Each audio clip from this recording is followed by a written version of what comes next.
Hello বন্ধুরা, good afternoon. তো আমি দেখো দুপুরের খাবার নিয়ে চলে এসেছি। আমি ঘরেই খেতে বলছি, কেন কি মাম্মা পাশে ঘুমোচ্ছে।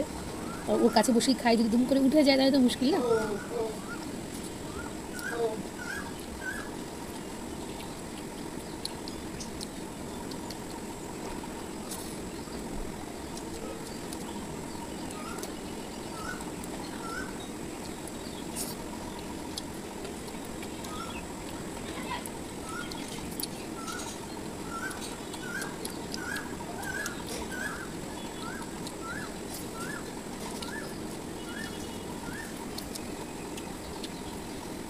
রসুন